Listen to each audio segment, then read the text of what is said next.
STV news, आवाज बुलंदियों तक।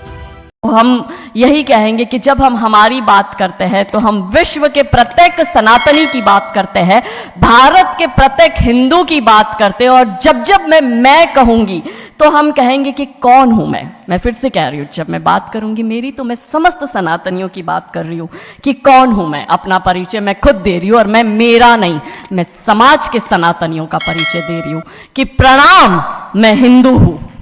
प्रणाम, मैं हिंदू हूं। रुद्राक्ष की माला मैं हूं, कृपान कटार और भाला मैं हूं। श्वेत भी हूं और शुद्ध भी मैं हूं। विरुद्ध हो मेरे तो युद्ध भी मैं हूं। इतिहास में बहा आंसू और खून भी मैं हूं। अब जो कह के मिलेगा वो सुकून भी मैं हूं कि इस धरती का मैं केंद्र बिंदु हूं। प्रणाम, मैं हिंदू हूं।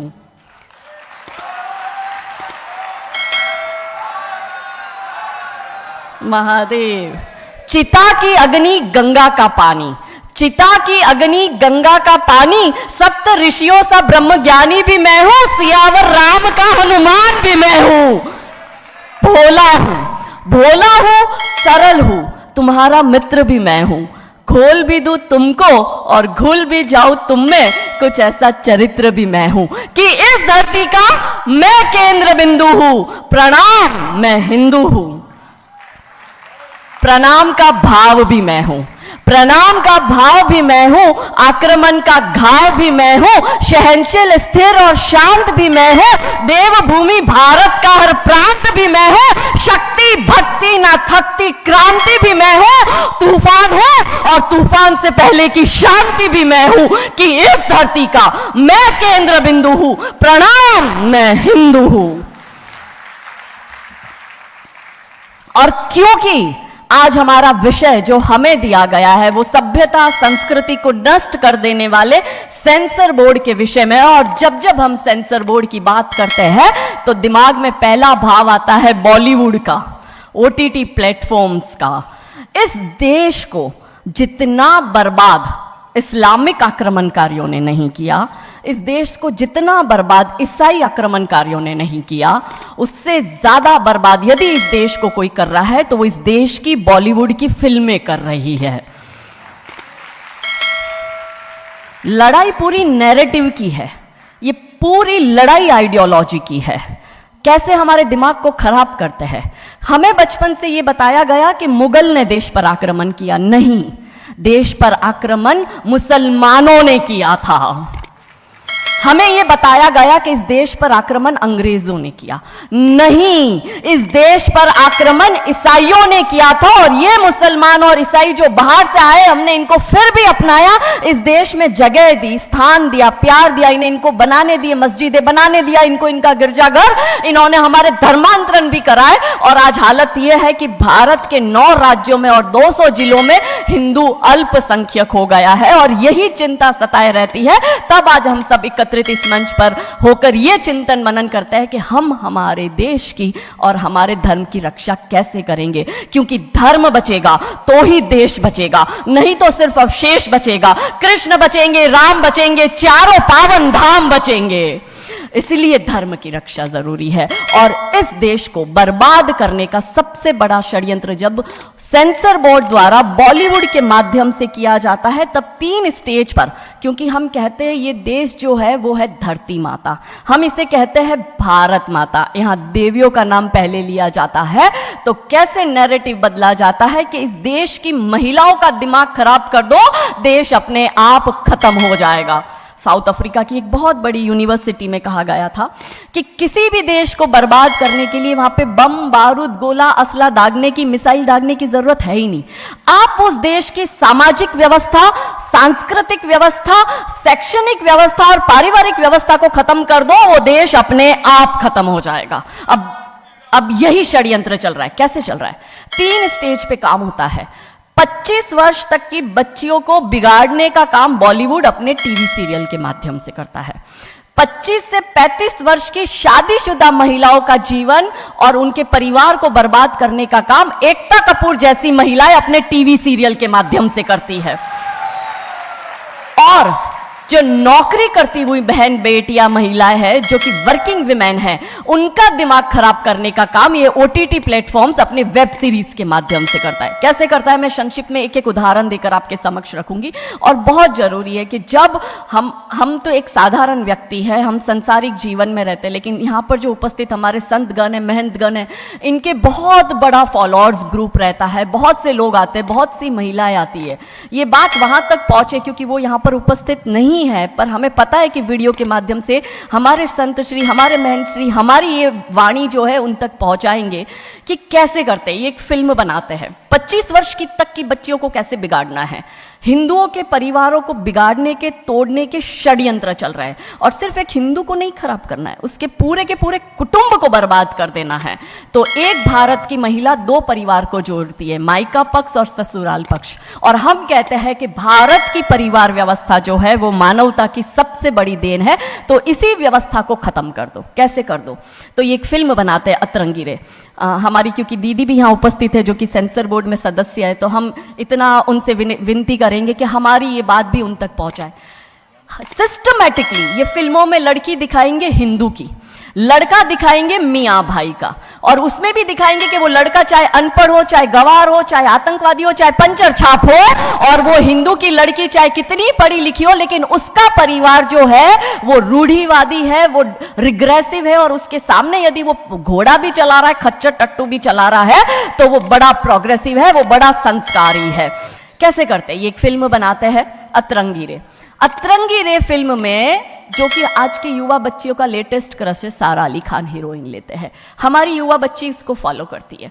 उसमें यह दिखाते हैं कि सारा अली खान जो एक मुस्लिम लड़के के प्यार में पड़ जाती है और अपने परिवार से विरोध कर कर, उनसे लड़ झगड़ कर ट्रेन में बैठकर वो भाग जाती है। उसी ट्रेन में एक संवाद होता है उस पिक्चर के हीरो का और उसी हीरोइन का। दोनों अपनी अपनी लव स्टोरी शेयर करते हैं। तो हीरोइन पूछती है हीरो को कि तुम्हारी लव स्टोरी बताओ। तो वो कहता है कि कल मेरी शादी होने वाली है और लव स्टोरी तो मेरी लव स्टोरी है कि मैंने बचपन से जिस लड़की से प्यार किया, जिसके साथ पढ़ाई की, जिसके साथ मैं बढ़ा हुआ, उसी लड़की से, मेरी बचपन की मित्र जो मेरे समाज की है, जो मेरे गांव की है, उसके साथ ही मेरी शादी होने वाली है। तो वो हीरोइन कहती है अरे ये और कोई लव स्टोरी है, ये लव स्टोरी नहीं हो सकती। तो हीरो पूछता है तो फिर क्या हो सकती है लव स्टोरी? तो वो कहती है कि मैंने एक मुस्लिम लड़के से प्यार किया है, मैं ठाकुरों की लड़की हूं, पूरा समाज, पूरा घर, पूरा परिवार मेरे खिलाफ है और मैं उन सबको ठोकर मारकर, उनकी भावनाओं को ठोकर मारकर अभी ट्रेन में बैठकर भाग रही हूं उस लड़के से शादी करने के लिए। और वो हीरोइन वहां पे डायलॉग देती है कि लव स्टोरी तो मेरी लव स्टोरी है कि मैं ठाकुर की लड़की और वो कतई मियां भाई, और ये है असली लव स्टोरी। तब हमारी 13, 14, 15 साल की युवा बच्ची, जिसके शरीर में हार्मोन्स चेंज होते हैं, आकर्षण होता है विपरीत व्यक्ति के लिए, तब वो आकर्षण में ये सोचती है कि हिंदू होके हिंदू बॉयफ्रेंड नहीं रखना, हिंदू होके हिंदू से प्यार नहीं करना। आप इतिहास में छपेगी, आपकी लव स्टोरी तभी बनेगी जब आप किसी मियाँ भाई से प्यार करेगी और उससे शादी करेगी।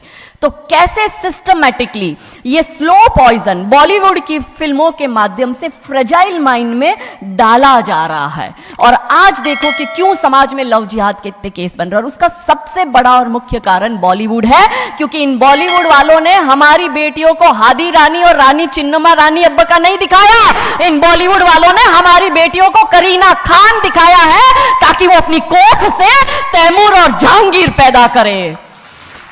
ये बॉलीवुड वाले लव स्टोरी पर फिल्म बनानी है तो ये हादी रानी और राजा रावत सिंह चुड़ावत पर क्यों नहीं बनाते? मैं आपको उनकी कथा शॉर्ट में करती हूं कि राजा रावत का शादी जो होता है वो हदी रानी से होता है, मेवाड़ के राजा है, और औरंगजेब की सेना आक्रमण करने आती है। और जब औरंगजेब की सेना आती है तो राजा रावत सिंह का 2 दिन पहले ही विवाह हुआ होता है हादी रानी से। तो राजा जी की इच्छा नहीं होती कि मैं युद्ध लड़ने जाऊं, तो हादी रानी बड़े क्रोधित होते, वो कहते तुम मेरी चिंता छोड़ो, तुम अभी इस मातृभूमि की रक्षा के लिए, इस धर्म की रक्षा के लिए आप युद्ध भूमि में जाओ और आप मेरी चिंता मत करना, यदि आप बलिदान भी हो जाओगे तो मैं प्राउडली अपने आप को आपकी विधवा कहूंगी। तब राजा रावत युद्ध लड़ने जाते हैं। युद्ध भूमि में राजा रावत जी को हादी रानी की बहुत याद आती है, क्योंकि नई नई शादी हुई होती है तो नई बियाई दुल्हन को छोड़ के आए होते हैं तो बहुत याद करते हैं। तो वो अपने दूत को कहते हैं, अभी सेना आने में समय होता है और युद्ध में भी समय होता है, तो वो कहते हैं अपने दूत को कि जा तू रानी सा के पास जा महल में और उनसे कहे कि राजा जी को आपकी बहुत याद आ रही है, आप अपनी कोई एक निशानी उनके लिए भेजो। दूत भी बड़ा टेंशन में आ गया कि ये युद्ध भूमि में बैठे और इनको हादी रानी की याद आ रही है, ये युद्ध लड़ेंगे कैसे और जीतेंगे कैसे। पर वो दूत डरते डरते पहुंचा रानी सा के पास और रानी सा को कहता है कि राजा रावत जी ने आपकी एक निशानी मंगाई है, उनको आपकी बहुत याद आ रही है। तो रानी सा बहुत क्रोधित हो जाते कि ये मेरा पति कैसा, ये युद्ध लड़ेगा कैसे, औरंगजेब की इतनी बड़ी विशाल सेना, यदि जहां युद्ध भूमि में बैठकर उसको रणनीति बनानी है वहां वो मेरी निशानी मंगवा रहा है। तब हमारी हादी रानी क्रोधित होती है, हाथ में तलवार लेती है, अपनी गर्दन काटती है, थाल में सजा के दूत को देती है और कहती है जा तेरे राजा को जाके दे देना मेरी निशानी। तब वो दूत युद्ध भूमि में जाता है, राजा जी को हादी रानी की निशानी यानी कि उनका कटा हुआ मुख देता है। राजा जी बड़े दुखी हो जाते हैं, उनको लगता है उनसे बहुत बड़ी गलती हो गई। राजा जी रानी की अंतिम इच्छा समझ जाते हैं, रानी जी के लंबे बाल होते हैं, उन बाल की वो माला बनाते हैं, उनके मुख की माला बनाते, वो युद्ध लड़ते हैं, औरंगजेब से युद्ध जीतते हैं और जीतने के बाद राजा रावत वहीं युद्ध भूमि में अपना बलिदान देते, अपनी गर्दन काटकर वहीं अपने जीवन का त्याग करते हैं। यह है लव स्टोरी। पर बॉलीवुड इस पर फिल्म नहीं बनाएगी कि इतिहास चुराए नहीं है, हमने इतिहास बनाए हैं और लाखों शीश कटे हैं रण में तब जाके हिंदू कहलाए हैं। ये महान गौरवशाली इतिहास हमारा, पर बॉलीवुड इसका इतिहास हमारे समक्ष आने नहीं देता। अब रहा 25 से 35 वर्ष की महिला, कैसे बिगाड़ती है एकता कपूर। वही sari, typical dress, typical getup, पीछे उसकी सीरियल में एकता कपूर की सीरियल में पीछे बहुत बड़ी अंबे मां की मूर्ति। दिखाएंगे कैसे हिंदू महिला को, क्योंकि परिवार खत्म करना है हिंदुओं का। तो वो एक से प्यार करेगी, शादी दूसरे से करेगी, जीवन में तीसरा पुरुष आएगा, फिर दूसरा मर जाएगा, फिर उसको चौथा पसंद आने लगेगा, फिर जो मर गया वो जिंदा हो जाएगा, फिर कंफ्यूज हो जाएगी किसके साथ जाऊं, दूसरे के साथ कि चौथे के साथ। क्या हमारी भारतीय महिलाएं, क्या हमारी हिंदू महिलाएं, सबसे बड़ा प्रश्न यह है कि क्या हम 4-4 पुरुषों के साथ अफेयर करते हैं?